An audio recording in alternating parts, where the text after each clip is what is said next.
Hello, from wherever you are watching us, you're in time for KBC Prime Edition, coming to you from Broadcasting House right here in the capital city, Nairobi, Kenya. Good evening. My name is Mboya. We begin this live broadcast with our lead stories, beginning right now.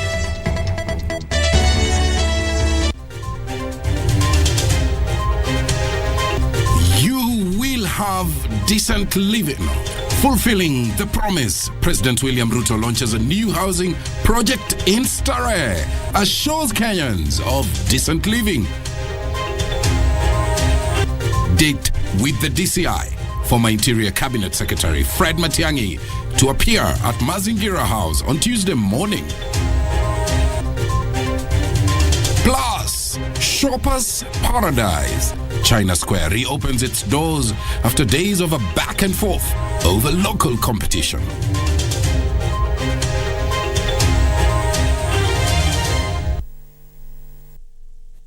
Thank you very much indeed for joining us. Our sign language interpreter tonight is Lucy Mwaura. Our socials at KBC Channel 1, my Twitter handle at Mboya24. Let's open this live coverage with our lead story. Youth and women from Starehe area in Nairobi County will be the primary beneficiaries of more than 5,000 job opportunities after the launch of the 6,704 units affordable housing project in Starehe neighborhood. President William Ruto, while launching the 20 billion shillings project, said over 500 million shillings worth of tenders will be reserved for the local Jua Kali sector, with at least 50% of those tenders being directed to women. Alan Aoko opens our coverage with that report.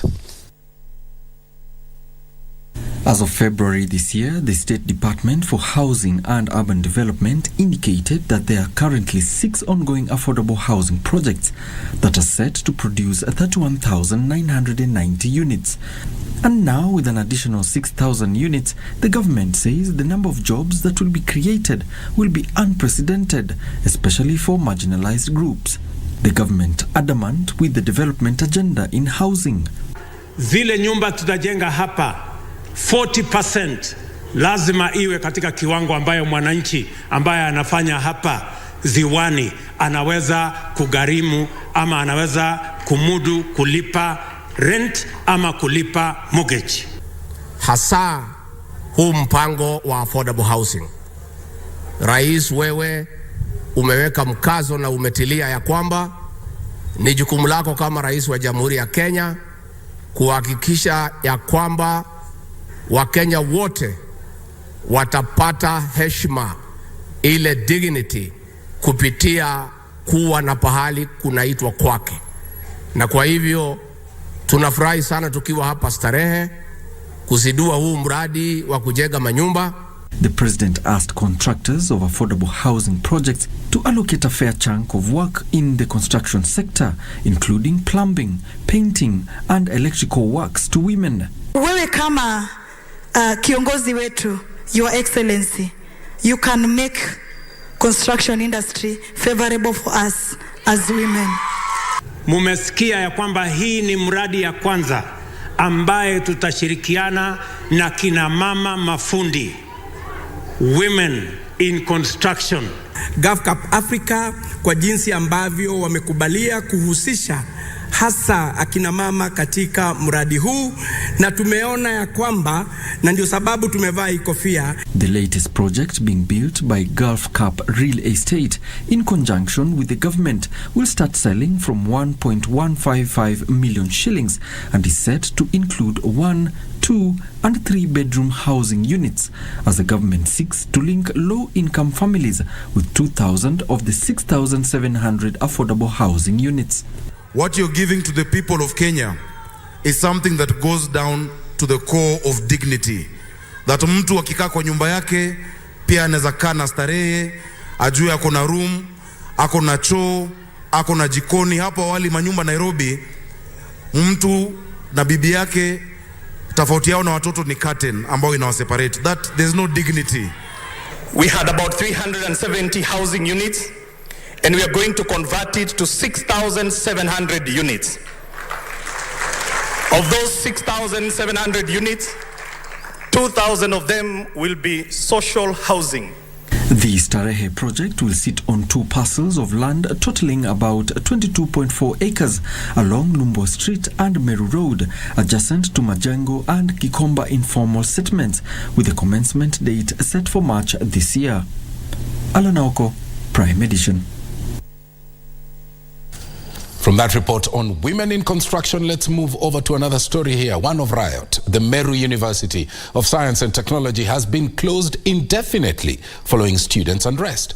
The University Senate announced in a memo that students should move out of the campus immediately. In a rejoinder, Meru University Students' Council has termed the University Senate announcement as null and void. Beatrice Gatonye puts that story in perspective.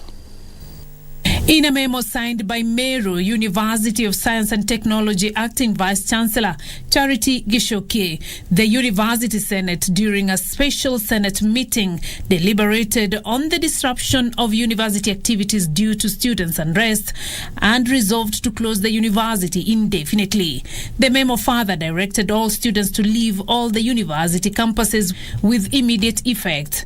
The memo also stated that the 10th graduation ceremony, which was scheduled to take place on 11th March, had been suspended until further notice. But students say they won't move an inch. We as the comrades, tumewapea this onyo that as much as they are closing the school, they must realize that we are not going to relent. We are also going to ensure that we go to the demos. And if it goes even beyond the peaceful demonstrations, we'll have to demonstrate. The Meru University Students' Council has termed the memo announcing the closure of the university as null and void. For a Senate to be complete, there must be student council representative. But it is so unfortunate that today the council met and there were no student council representative. Therefore, we term the memo that was produced to students as null and void. The students' officials say they will continue with demonstrations until Vice-Chancellor Romena Sodiambo is back in office. We are ready to stand. We are not getting tired. In fact, it might get hotter. So let's get prepared. We are tightening our belts as comrades and we are coming for our own rights. We will not tire. We need peace and we don't want to continue this way. And the only thing that can bring peace in Meru University is when we have the Vice-Chancellor back to his office. The students engaged police in running battles for the better part of the day as they protested the removal of the Vice-Chancellor, Romenas Odhiambo. The students blocked the Maua Meru Road and torched a private vehicle. The students claimed that the transfer of the Vice-Chancellor was instigated by some politicians from Meru County. When I drive out from Meru University, the border salute me. The Mama Mboga who sell Mboga there, they salute me. They like me. I think it is basically people who want some people to put there so that they can get the fund that they think there is in the university. They now demand the revocation of said transfer of the Vice-Chancellor. Beatrice Gatonyangetich, Prime Edition. Well, the government now says it is scaling up the vaccination of children against malaria in the Lake region. So far, some 400,000 children have been inoculated in the counties of Kakamega, Bungoma, Busia, Kisumu City, Homa Bay, Migori, Siaya, as well as Vihiga. The Ministry of Health says that Kenya is looking to build on the drop in malaria prevalence, which stood at 6% in 2020, by expanding the vaccination to 25 more sub-counties in the region. Kamche Meza reports. As efforts to eradicate malaria in the country continue, more 25 sub-counties in the 8 Lake region are set to receive the malaria vaccine. Currently, 26 sub-counties in the region are under the program that the government says has recorded significant reduction in the severity of the disease. And we are urging all caregivers in the academic regions to bring their children to receive this vaccine where it is available and make sure to complete all the required 4 doses to get the best protection for the vaccine. The vaccine was safe and well tolerated, and there was reduction in severe malaria by 30% and also reduction in hospital admissions. When the vaccine is coming in, it's not replacing the other malaria control interventions. So children still need to use bed nets. We still need to have good case management. Vector control still needs to go in. When a clinician tells you that I'm about to recommend a ward to be closed because I no longer receive, this ward is no longer full. We no longer get malaria disease, severe diseases like severe malaria, convulsions. We think that we're on the right track. The vaccine was rolled out in 2019 in a first introduction plan targeting children under 2 years and given in 4 doses for children at 6 months, 7 months, 9 months, and 24 months. We are getting close to 80% coverage for the first dose.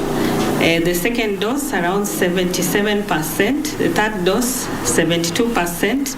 We have a problem with the fourth dose, which is a little bit quite low at 36%. We are working in a tight resource environment, so we need to make sure that the investment that we put in the vaccine gives optimal returns. Kenya is one of the countries that is Gavi eligible. For the next couple of years, the government will be paying $2 per dose, and then $8 will be taken care of by Gavi. The expansion targets to vaccinate 300,000 children per year, even as the ministry monitors the new vector reported in the country. They call the urban mosquito transmitter, and also in other countries that have been reported to be resistance to a number of insecticides and that, but the ones we have in our country right now responds to all the available tools. The program is in Kakamega, Bungoma, Busia, Vihiga, Kisumu, Homa Bay, Migori, and Siaya counties. Kamchemenza for Prime Edition.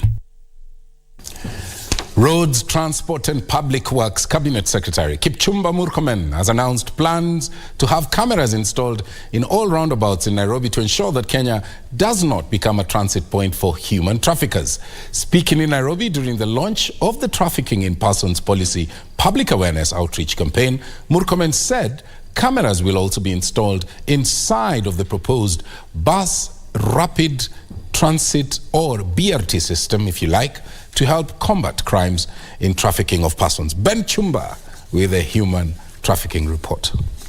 That are joining together. A meeting to take stock of progress made in combating trafficking in humans has observed that Kenya risks becoming a transit point for human traffickers if safeguards are not put in place. A report by the United Nations Office of Drug and Crime highlights sexual exploitation as the highest form of human trafficking at 79%, followed by forced labor at 18%. The government says it intends to tighten measures to prevent and respond to increased cases of domestic and external trafficking of persons. This includes entering into and strengthening the bilateral labor agreements with countries where Kenyan migrant workers seek employment opportunities.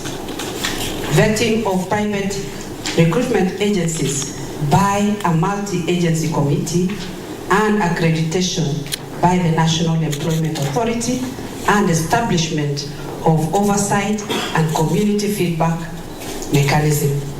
We are also establishing an integrated transport policy system that includes the ITS integrated traffic system that will have cameras all over this Nairobi city, most of the roundabouts in the city, over 400 of them, and hopefully finally we can install also these cameras inside the buses. Then slowly we will have assisted the security sector in terms of identifying these cases of trafficking in persons.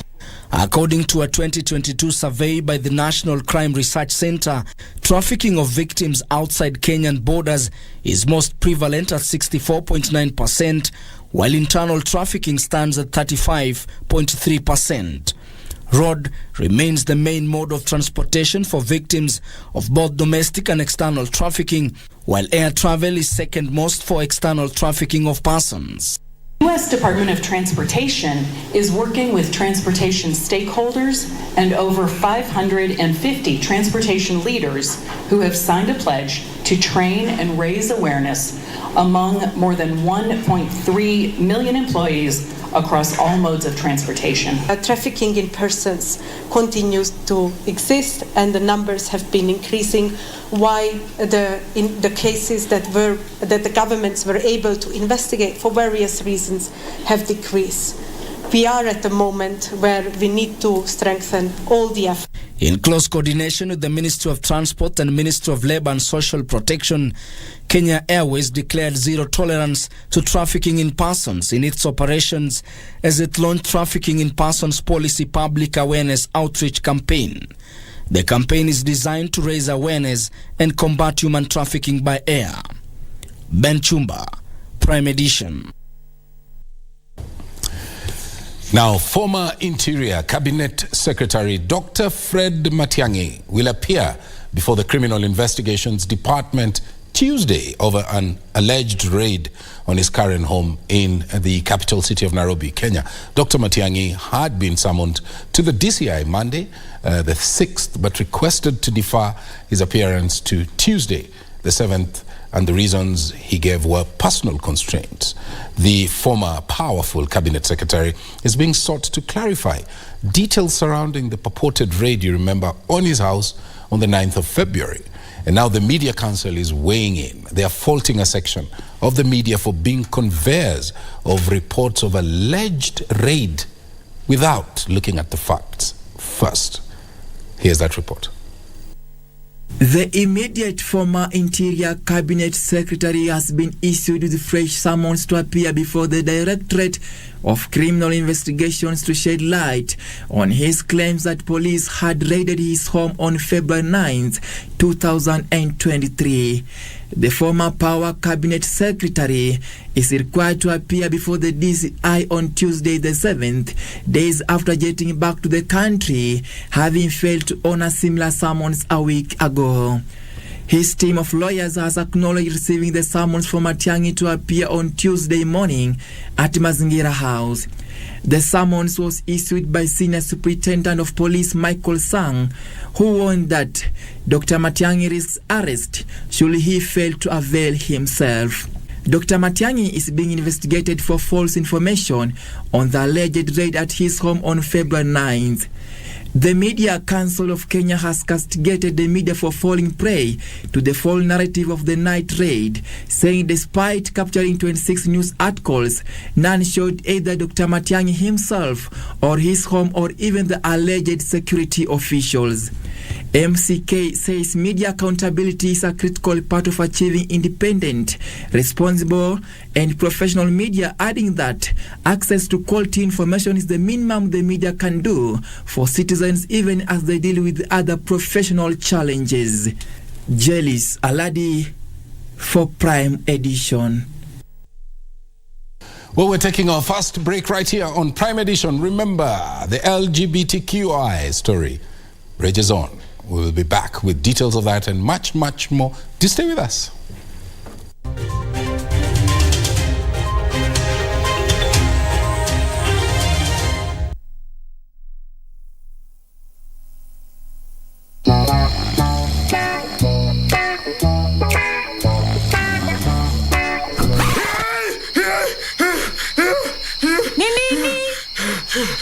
Nimesahau kucheza Loto Moto.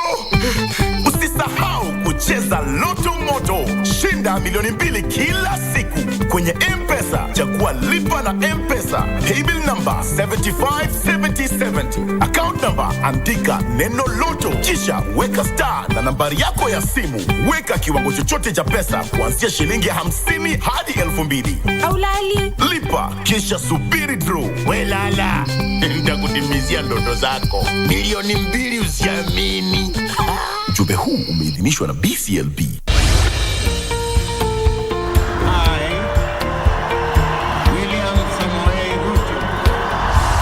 After the dust settled on rigorous campaigns, Kenyans are waiting for elected leaders to deliver on their pledges. To have clean, accessible drinking water across the country.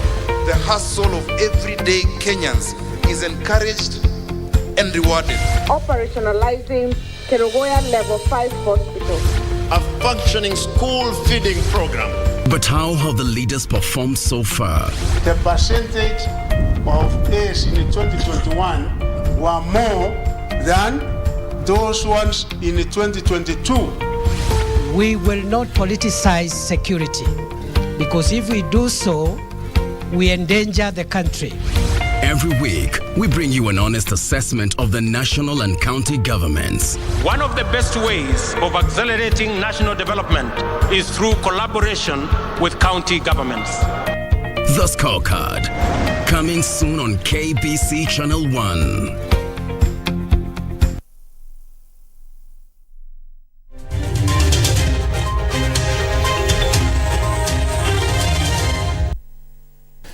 Welcome back, our socials at KBC Channel on my Twitter handle at Mboya. Moving on with this live broadcast, the government has sought interministerial and intergovernmental interventions to ensure that relief food donated to communities devastated by drought reaches those affected. Speaking during a visit of Wajir County to see firsthand the adverse effects of the prolonged drought, Cabinet Secretary of Arid and Semi-Arid Lands and Regional Development, Rebecca Miano, said that the government has put in place measures to ensure that those affected receive relief aid to avert deaths. The Cabinet Secretary said for the last 3 years, most parts of the northern Kenya have been hard hit by the biting drought that has left at least 5 million facing starvation. Na leo pia tumeleta mafuta ya diesel ya kuweka kwa magari ya kusafirisha maji, ndio wananchi wa Wajir waletewe maji, ndio wapate matumizi ya maji kwa manyumba yao. Na kwa sababu ya umuhimu ya yale tunayofanya, mawaziri wawili wamekuja leo na tutaendelea kushirikiana. Cabinet Secretary for Education Ezekiel Machogu, who was part of the delegation, said the government has disbursed 2 billion shillings to feed more than 2.5 million learners from the drought-stricken areas. Machogu committed to working with other leaders to deal with the effects of drought in schools. Hii kitu tunafanya kwa ushirikiano, multi-entities approach. County haina watu wake, national government haina watu wake, mwananchi ni yule mmoja. Mheshimiwa Rais ametoa pesa kwa ministry ya education ndio watoto wetu kwa shule waweze kupata chakula. Mwaka huu ile pesa ametoa ni bilioni 2.8 ili tuweze kuhakikisha ya kwamba kila siku iko chakula kwa watoto. Wajir Governor Ahmed Abdullahi lauded the national government's effort to improve the livelihoods of the locals during such a difficult season. Kama kaunti kuna mengi tunajaribu kufanya kadri ya uwezo wetu. Tunafanya water tracking mingi. Leo tunapeleka maji 177 sites vile niliwaeleza. Tuna support boreholes. Tuko na boreholes katika hii county, deep boreholes karibu 350. Tuna support katika mambo ya rehabilitation. Kila siku nasikia generator imeharibika, betri ya solar imeharibika, pump imeanguka ndani because of the usage. Abdullahi called for collaboration relationship between the national and county governments to address the challenges. He said his administration has embarked on digging boreholes to provide water for domestic and animal use. Michael Mondiga for Prime Edition, Mombasa County. Now, there's an item here on illegal water business. Over 40 people have been arrested and charged in the ongoing crackdown on illegal water connection. Water and Sanitation Principal Secretary Dr. Paul Rono, who led a team from Nairobi Water and Sewerage Company in the crackdown within Nairobi, says the offense will attract a fine of 100,000 shillings. A report by the Auditor General Nancy Gadhungu shows that Nairobi loses 4.8 billion shillings in unbilled water. The report for the financial year that ended June 30th, 2020 revealed that the Nairobi Water Company produced 176.04 million cubic meters of water, out of which only 86.35 million cubic meters were billed to customers. The government is seeking to recover lost revenue in the sector in a bid to counter illegal connections. Principal Secretary, Water and Sanitation, Dr. Orono, says 300,000 cubic liters of water is lost daily through the connections. To tame the offense, a one-week crackdown has commenced in various estates of Nairobi County. We have disconnected close to 100 illegal connections for the last 2 weeks. There are 44 renowned individuals, and some are already in court. Going through the court process. Together with Operation Linda Maji Lipa Maji, the government hopes to sensitize the public on the need to protect water infrastructure and conservation. We are also going ahead to transform the water sector, and we want to use technology to manage water for revenue collection, for monitoring of water from the source to the end, and also for general distribution of water. During the height of COVID-19, Nairobi County lost 2.48 million shillings in unpaid water bills. Frederick Mwoki for Prime Edition. Well, on to the LGBTQ debate. A sizable number of Kenyans not condoning any attempts to have it legitimized. The Cabinet Secretary for Sports, Youths and Arts, Ababu Namwamba, now weighing in and disclosing that his ministry has rejected funding from international organizations in exchange for collaboration to champion the rights of LGBTQ community here in Kenya. Ababu reiterated that government is ready to forego any donor funding to protect family as well as African values. Here's that report. Sports Cabinet Secretary Ababu Namwamba says Kenya will not be caused to abandon its values for financial gains. Ababu says his ministry recently made a bold step to turn down funding from some quarters that had demanded the championing of the LGBTQ agenda in the country. We want our young people to resist unhelpful, unuseful, and dangerous foreign cultural values that place our moral values at risk. We want our young people to be defenders of our moral values. He also urged the youth to exploit the digital literacy cautiously and resist any dangerous foreign values. We want you now to progress your skills, to become useful to yourself, and to become useful to the communities in which you live, and ultimately become useful to your country and to your world. On Monday, the clergy said the ruling by the Supreme Court recognizing the LGBTQ community was a threat to the existence of the future generation. We cannot accept those kind of acts to be accepted, because when we read the Bible, when people in those early days behaved that way, they were all destroyed by our Creator God. We are telling the church and Kenyans as at large that we will be coming to you in a short while, because we are decided. We are going to collect signatures to go for a referendum. Kwa hivyo mimi ni mmoja wa kukataa katakata ya kwamba kuna msichana kwa msichana, mwanaume kwa mwanaume. When we allow this, and if it is not taught well, it will bring a halt to a generation one time. Section of the political class has also piled pressure on the judiciary, demanding accountability for what they termed as deliberate attempts to erode morals. The first referendum was defeated because of a rumor. It was not even true. It was just a rumor that this new constitution is allowing perversion in our society.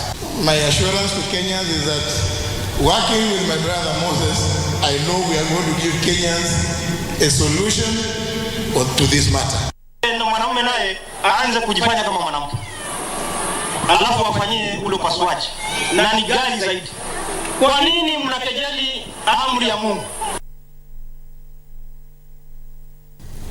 Well, of course, same-sex unions still remains illegal in Kenya. Now, into the corridors of justice, suspended Judge Said Chitembwe has been directed to file and serve his appeal by close of business Tuesday on the 7th of March. The embattled judge is fighting allegations that he is unfit to hold public office. 6 allegations were leveled against him by the Judicial Service Commission and he was subsequently recommended for removal from office by a tribunal. Chitembwe has repeatedly denied any wrongdoing, vowing to meet his accusers in court. Suspended Judge Said Juma Chitembwe now has less than 24 hours to file and service documents against his impending sack. A tribunal found Chitembwe guilty of 4 out of 6 allegations of misconduct leveled against him by the Judicial Service Commission. The suspended judge now wants the decision set aside. Upon filing and serving documents, the respondents will have 14 days to file the responses. Meanwhile, Supreme Court Registrar Bernard Kasavuli has confirmed compliance of documents in the NSSF appeal before the Supreme Court, saying the matter will now be forwarded for empanelment and dates to be issued later on. The County Pensioners Association filed the appeal before the Supreme Court following a decision by the Court of Appeal that set the motion for the NSSF to increase workers' monthly deductions from March 9th, 2023 by 98%, which is from 200 shillings to 2,160 Kenyan shillings. Finally, Amos Njugi Washira has moved to court seeking over 19 million shillings from Nairobi County, the Chief Land Registrar, and 3 others for allegedly demolishing his building located at Pangani area, Nairobi County. Amos further wants the court to cancel the certificate of lease issued by the Chief Land Registrar. He decries illegal and unlawful demolition of his property on the 28th of October 2021, expressing having suffered great mental anguish for which he holds all the defendants liable jointly. Serafina Robi for Prime Edition. Today he serves as a member of the clergy after bowing out of elective politics. This week on the cabinet, we focus on James Kabingu Muregi, who served as a cabinet minister in President Moi's administration.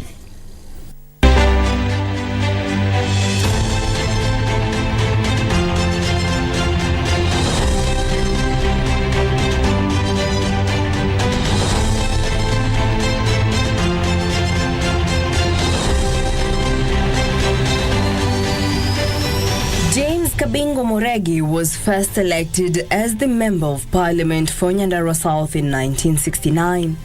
From 1975, Muregi was the Deputy Speaker of the National Assembly.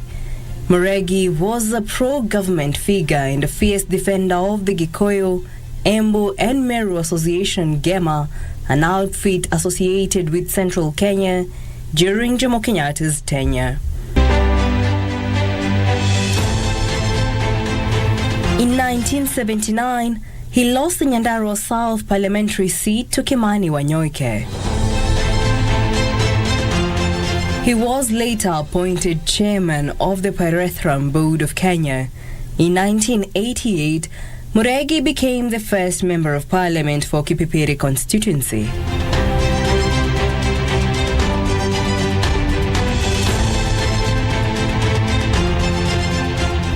He would lose the seat to Laban Mushemi in 1992 with the return of multi-partyism following the repeal of Section 2A of the Constitution of Kenya. In October 1989, Muregi was appointed Assistant Minister for Environment. He displayed his total loyalty to President Moi by aggressively speaking out against those viewed to be anti-Moi, otherwise referred to as anti-Nyayo. In the early 1990s, Muregi was appointed to the cabinet as Minister for Livestock Development, but he did not last long as he had lost the Kipipiri parliamentary seat to Mushemi and was subsequently replaced as the Nyandarua Kanu branch chairman in Nyandarua by Josiah Kimemia, the man he had previously ousted. In May 1994, the party branch purported to remove him as chairman of Kipipiri sub-branch for allegedly not supporting President Moi and senior KANU officials. But he pleaded his innocence, and a week later, the branch executive committee reinstated him. The former cabinet minister became a preacher after bowing out of elective politics, and today he is a bishop whose church operates in Nyandarua and its environs.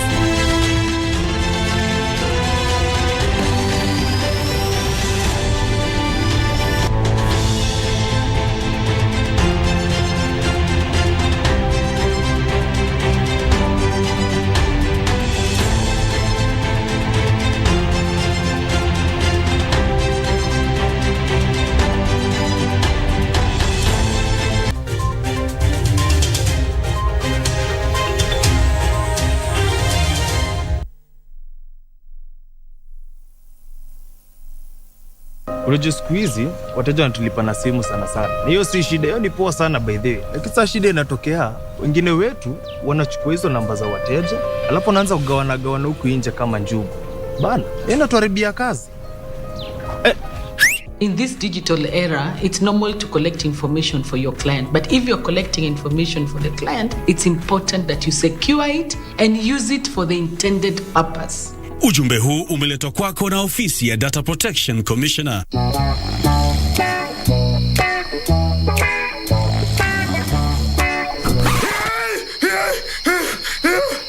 Nini?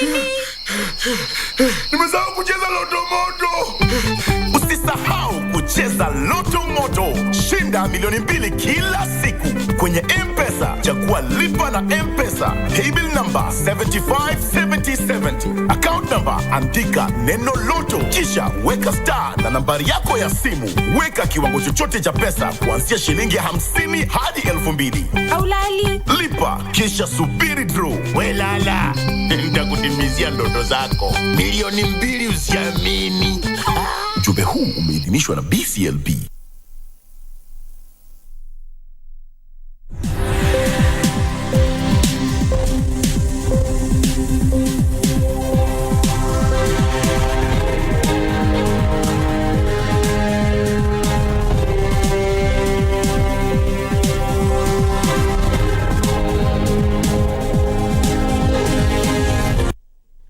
A very good evening to you. Thank you for keeping it Prime Edition. My name is Betty Kiptum. Let's talk business. Now, China Square has resumed its operations after 1 week temporary closure following pressure from local traders who cited unfair competition. Consumers showed up in masses to welcome the reopening of the retail service, owing to the store's convenient location and affordable prices. The Kenya Chinese Chamber of Commerce has paved way for the reopening of China Square after having several engagements with the Kenyan government. The move has since seen customers flood the store's reopening to do their shopping. Trade and foreign investments are set to pick up from this as the government pushes to foster collaboration between the two countries. Local customers lauded the move, noting that the store's convenient location offered reprieve, especially due to their affordability. Tunashukuru ya kwamba tunaweza zipata karibu na sisi, haitabidi twende mbali ili tuweze kupata hizi commodities. In terms of price, mimi naona it's fair, ni fair, pocket friendly na pia ni hustle friendly. So mimi kwa maoni yangu naona tu waruhusiwa waendelee wafanye kazi. Mtu afanye kama aende afanye shopping yake mahali anajisikia. They, however, called on the government to accord fair competition to the Chinese to facilitate the business so long as they operate within the law. Acha watu wafanye kazi kwa kama wanalipa ushuru na wanatimiza yale matakwa ya serikali ambayo imesema, waruhusiwe tu wakuje tuinuane from bottom together up. The reopening saw parking spaces within the China Square precincts incur a huge volume of traffic flow of customers, pushing motorists to park on the thicker superhighway. Ndotamo Kami for Prime Edition. Now, the National Treasury has renewed calls on Parliament to fast-track the raising of the debt ceiling. National Treasury Principal Secretary Dr. Chris Kipto told the Public Debt and Privatization Committee that without increasing the debt ceiling beyond the current 10 trillion shilling limit, the government would face challenges raising cash to finance the 2023-2024 budget. The public debt was at 9.14 trillion shillings last December. This is expected to increase to 9.86 trillion shillings when the country borrows 720 billion shillings to finance government programs in the current financial year. The National Treasury projects that by the end of June this year, public debt will have risen to 9.41 trillion shillings, leaving the government with room to borrow less than 600 billion shillings in the next financial year. Raise revenue, look at the debt position, and this strategy is telling us also how we want to do this. But we are saying we have less appetite for borrowing. But we can't be unrealistic and say we can stop borrowing. There's no country that doesn't borrow. Dr. Kipto called on Parliament to fast-track the process of revising up the debt ceiling from the current numerical figure of 10 trillion shillings to a debt anchor of 55% of debt to GDP. The worry that is worrying Kenyans is that Treasury will be the sole people doing the calculations for the GDP versus the debt ratio. And then comes to justify to say, now we can move on borrowing because we have the current capacity. When you bring us this document and tell us that we want 720 and we don't know how we are going to manage the whatever is up and above 587, you are essentially telling us pass the law quickly so that the budget process can go on. If Parliament does not change the ceiling, then we have to operate with 587 billion, meaning that budget has to be cut by 133 billion to fit within the law. Dr. Kipto insists the debt is sustainable, but with high risk of distress, noting that fiscal consolidation is ongoing to reduce the fiscal deficit. We are able to push our taxes and while containing our expenditures, then we could actually live within a sustainable budget deficit. And the desire is to do more taxes and readjust on expenditures, see common user items, if we can also lower them. The government plans to establish a sinking fund to help settle debt obligations and swap short-term debts with long-term debts to create a breathing space. We can do swaps, and we are thinking of doing that. Can we get swaps or see a way to lengthen others who can take up this? This is a way of managing your liability. Wairi Mujenga for Prime Edition. And Kenya's import cover has slumped further to 3.69 months equivalent, which is below the recommended 4 months. This as the Kenya shilling maintained the weakening streak against the dollar, hitting a low of 128 shillings and 6 cents in mid-morning trade, down from 127 shillings and 86 cents it closed at on Friday. Here is Regina Manyara with the details. Increased demand for dollars buoyed by lucrative investment opportunities in the United States, backed by a strong greenback, has been blamed for the weak shilling. On Thursday last week, the local unit weakened to a low of 126 shillings and 27 cents to the dollar, driven by increased appetite for the greenback from importers and manufacturers shipping in key raw materials and capital equipment. And today, traders quoted the dollar at 128 shillings and 6 cents buying and 127 shillings and 86 cents selling during the mid-morning trade. This means imports have become costly as importers scavenge for dollars. This has been attributed to, among others, high inflation in the United States that makes the American market lucrative to investors and higher international oil prices supported by increased demand. The CBK weekly report indicates that the usable Forex reserves have also been steadily declining from $7.38 billion, representing 4.13 months of import cover on the 19th of January this year, to $6.605 billion, representing 3.69 months of import cover as of last Thursday. Data from the central bank indicates that Kenya last had Forex to cover 4 months of imports on the 19th of January this year, and Forex has since remained below the threshold. Regina Manyara reporting for Prime Edition. Moving on, potato value chain players have signed a deal with Cooperative Bank to collaborate to increase yields by 50% and reduce post-harvest losses by 50% by the year 2026. Under the Potato Consortium, the lender and partners have committed to facilitate farmers to acquire quality farm inputs and link them with the market. A potato supply challenge last year saw Kentucky Fried Chicken announcing plans to start procuring potatoes from local farmers after a public uproar after they ran out of imported potatoes. To address this, Cooperative Bank, Mboya East Africa, Simplifying, Yara East Africa, Agrico, and Nyandarua County Governor signed a deal to form a potato consortium that brings together all companies that bring on board domain expertise in all matters potatoes to ensure the value chain is streamlined right from quality of seeds to the farmer financing and eventually to the food plates. We want to give the customers the most superior product that they can offer. And we are here, we are ready to go that direction. To make Kenya more food secure by growing potatoes in a profitable and sustainable way, the right variety, Maki's variety that is suitable for making chips, in a way that it's going to be high yielding. Potato is grown on about 450,000 acres in Kenya, with farmers harvesting about 3 tons per acre. The consortium aims to increase productivity to 14 tons per acre by financing farmers to acquire quality seeds and offer them extension services to increase their yields by 50% by the year 2026. We as a team, together with your team, we have done a business case for the farmer.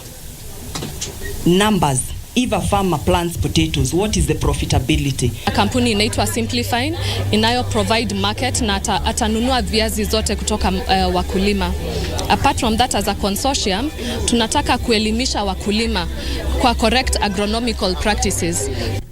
In addition, farmers will be offered subsidized soil testing in the program that targets to onboard Nyandarua, Nakuru, Elgeyo Marakwet and Nyeri counties by this June. Out of potatoes, but we have nothing to show that really we are the land of potatoes. The deal also targets to support establishment of potato cooperatives to create sustainability in the crop's value chain and reduce post-harvest losses by 50% in 3 years. Benson Druba reporting for Prime Edition. Farmers could reap good yields in the coming season if they embrace drought-resistant seed varieties despite the forecasted depressed rains. Ministry of Agriculture's top technical advisor, Meru University, says farmers should seek counsel with certified seed breeders before purchase to get the most ideal seed varieties for their area. The Kenya Meteorological Department had forecasted depressed rains between this month and May, the most critical season for the country's farming calendar. Parts of the country which received rains at the end of last month reported it as below the month's long-term mean in comparison to previous years. Based on this, farmers are being encouraged not to despair, as the land preparation and using premium seeds would counter this. There is even a seed that is even resistant to pests and diseases, like now the stalk borers and the like. There is even seed that now matures faster, so that it can be able to utilize the available rainfall within the short period that is available. So which are those programs that are also able to give us the highest level of production? Because even for the costs to go down, there needs to be food on the table, not just for part of the country, but for literally every individual Kenyan. She says researchers and seed breeders have already developed seed varieties that would mature with little water, guaranteeing yields for farmers who are fully dependent on rains. Like now the varieties which used to mature within 6 months, we want a variety that can mature within 4 or 5 months, so that during that time, the farmer will have harvested before now the heavy rains come. And we have been told about some varieties which mature within 4 months and you still get the same kind of yield. They endorsed modern technology and improved farming practices, especially in breadbasket counties. Zitasaidia sana wakulima wetu, especially wakati mvua ni kidogo sana. In addition, they say drought-tolerant seeds are also pest-resistant, reducing the overall production cost for farmers. Hibak Said for Prime Edition.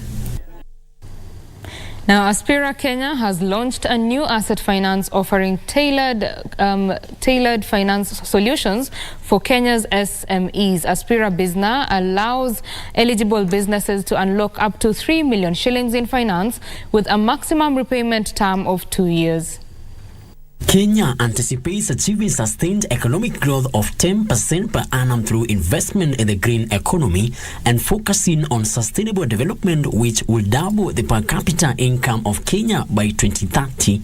A report by the Aspen Network of Development Entrepreneurs says 52% of support organizations in Kenya provide financial support for green entrepreneurship.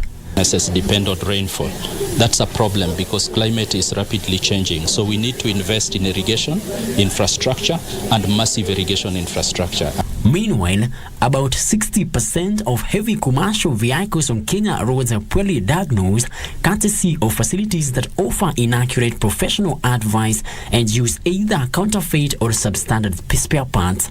Finally, a developer has welcomed plans by the government to repossess idle land, saying it will ease access of the resource to investors and reduce the price of land. Absentee landlords or absentee people, the land is there but not being utilized. It is just like having gold which is not being mined, because the gold, once it's at the ground, it has no value. Now what we are doing, or what the government is encouraging, is we start making use of our land. If there is absentee landlords, there is need for them to start paying for that land the rates, so that the government also gets value for its assets, because the land is an asset of the government. Frederick Mwoki for Easy Friday. And that story by Frederick Mwoki brings us to the end of business news this evening. But of course, Prime Edition continues. Sports is coming up. Have yourself a very good night. My name is Betty Kiptum. Bye-bye.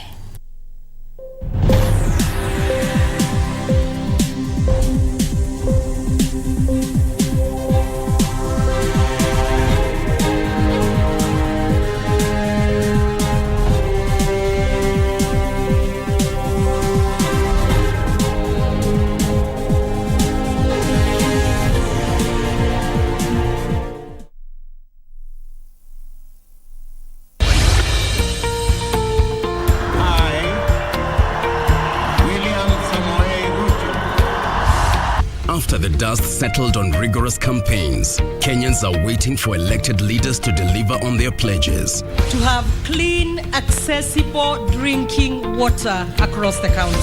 The hustle of everyday Kenyans is encouraged and rewarded. Operationalizing Kerugoya Level 5 Hospital. A functioning school feeding program. But how have the leaders performed so far? The percentage of AIDS in 2021 were more than those ones in 2022. We will not politicize security, because if we do so, we endanger the country. Every week, we bring you an honest assessment of the national and county governments. One of the best ways of accelerating national development is through collaboration with county governments.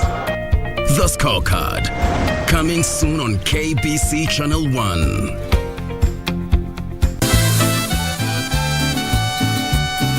Oh, Fabiola. Alonso is a man who's not meant to be alone. And neither should a woman like me be all alone. Between the second and the third heaven. Very good. So what does that mean? Is there another heaven that I don't know? I'm going to ask you to do something else. I will, sir. I want you to go with Amparo. She has the old hump. More than ever. I will have something delivered to your house. We need to prepare to get Oligario out of the way.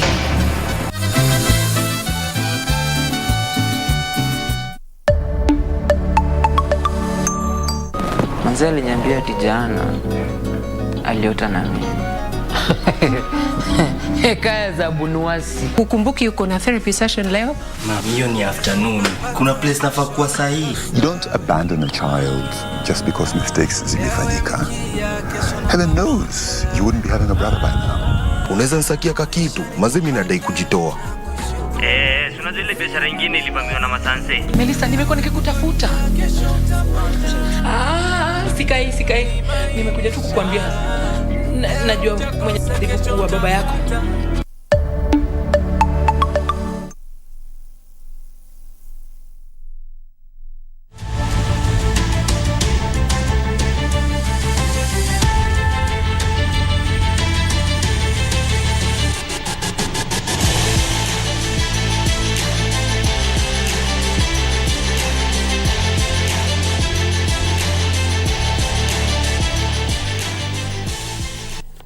A very good evening to you. My name is Daniel Wahome and welcome to Prime Edition Sport. Let's start with the Sweet Science, where the national women's boxing team stepped up its preparations for the forthcoming World Championships, scheduled for the 15th to the 25th of March in Delhi, India. Frieza Cheng is among 3 debutants in the 11-member squad that has been sharpening themselves ahead of the World Boxing Championship. Frieza, a welterweight, is hopeful of a successful debut. Matayarisho hajakuwa rahisi hapa kwa national team. Training imekuwa intense na tunazidi kukaza kama boxer kwa sababu tuko kwa war zone. So tuna prepare kwa war zone and na feel prepare enough. Yeah, so na hope for better results. Other boxers who are set to feature for the team for the first time include flyweight Veronica Mbithe and featherweight boxer Pauline Chege. After going out in the preliminaries in the previous championship, Africa Games bronze winner Elizabeth Akinyi is eyeing to go one better. Nilienda siku perform better, but naangalia performance natamani niende ni perform better than last one. Na ku perform better venye mnaijua ni ku bring medals home. 2 other experienced hands in the squad are former Commonwealth Games bronze winner Christine Ongare and Elizabeth Sandiego. The team also consists of Anne Wanjiro, Lona Kusa, Teresia Wanjiro, Stacey Ayoma and Amina Martha. The mixture of the youth and experience in the squad is a gamble that head coach Benjamin Musa is hopeful will pay off. Looking at the time that we've had for preparations, the motivation in the team, the resilience that is there, the willingness to learn, you can only produce champions when you have such traits. Those are traits of champions. So I think that we have those traits here, and definitely we're going to get good results. The team is expected to leave for the games on the 12th of March. Bernard Okumu, Primetime Edition. Thanks, Okumu, for that. Now, Eldoret City Marathon Director Moses Tanui has assured athletes who took part in the 4th edition of the Eldoret City Marathon last year that their prize money will be sorted out this week. Meanwhile, 14 elite FKF coaching instructors are taking part in a 10-day CAF instructors course, which started today at the Kenya Institute of Special Education, KISE. Tanui noted that there has been a lot of jittery from athletes who participated and won in different disciplines over payment delays, stating that they are working on the payments. This marathon is one of the international marathon that has been recognized worldwide. You know, even during the COVID, we managed to do the marathon. And I think it was the only one in this country that happened after COVID. Tanui, who is also a retired London Marathon champion, added that this year's edition will be held at a later date and its purpose to nurture young talented athletes. Elsewhere, 14 elite FKF coaching instructors are taking part in a 10-day CAF instructors course, which kicked off Monday at Kenya Institute of Special Education. Ethiopian CAF instructor and FIFA technical expert Abraham Mebratu has stated that CAF has introduced a new coaching convention and needs new instructors trained.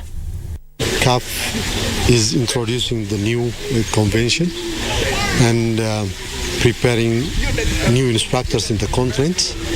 So once you get quality instructors in the country, you can have quality coaches. And lastly, Dandora Youth were crowned champions of the 82 Cup tournament after beating Dandora Hotspurs 2-1 in a thrilling final held at the Mboya Primary in Dandora. Dandora Youth took an early lead against perennial rivals Dandora Hotspurs and added a second before Hotspurs scored a consolation goal. The 2-day tournament attracted Dandora-based teams, with the winner walking away with 50,000 shillings, runners-up bagging 30,000, while second and third runners-up bagged 15,000 and 10,000 respectively. For Prime Edition Sports, I'm Daniel Mwendwa. Now, the national junior kabaddi team jetted back home today from the just concluded Junior Kabaddi World Championships held in Urmia, Iran. The Kenyan team only qualified for the quarterfinals of the Junior Kabaddi World Championships alongside Iraq, India and Nepal among other teams after thrashing Palestine 75-14 in their second match of the tournament. Kenya had lost their first match 56-39 to Iraq after some of the players were barred from competing. In the finals, India were crowned the winners after defeating defending champions Iran 41 points to 32. The Indian team were making their debut in the competition.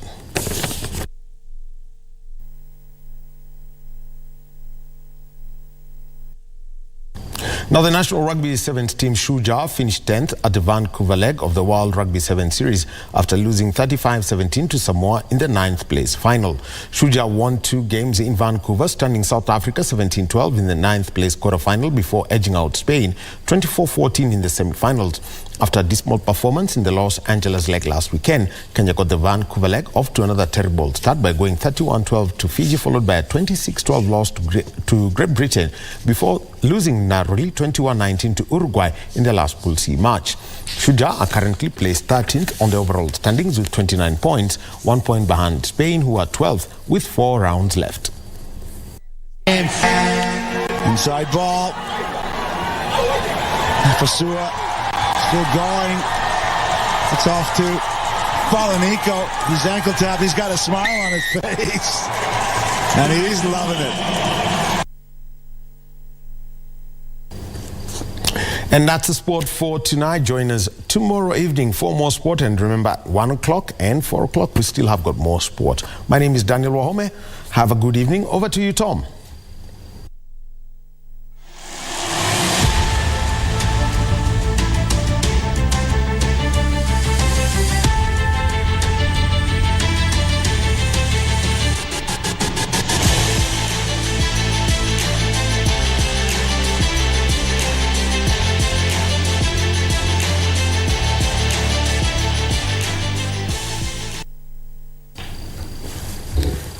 Well, thank you very much indeed, Wahome. Earlier on, I was asking Wahome about the 7 big ones, that story of Manchester United.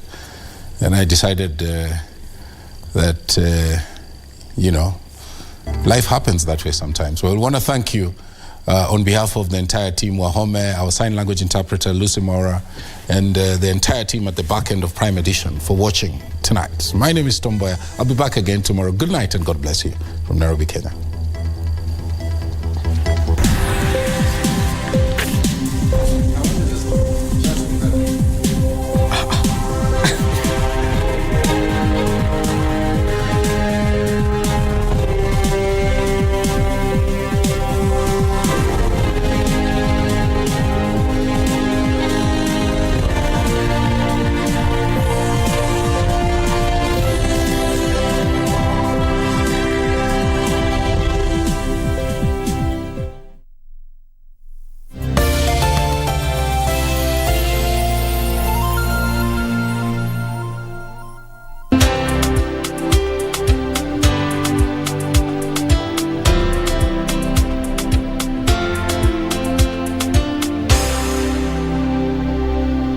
Kupata Waibrania kama skiza tune yako, bonyeza *811 *817 hash.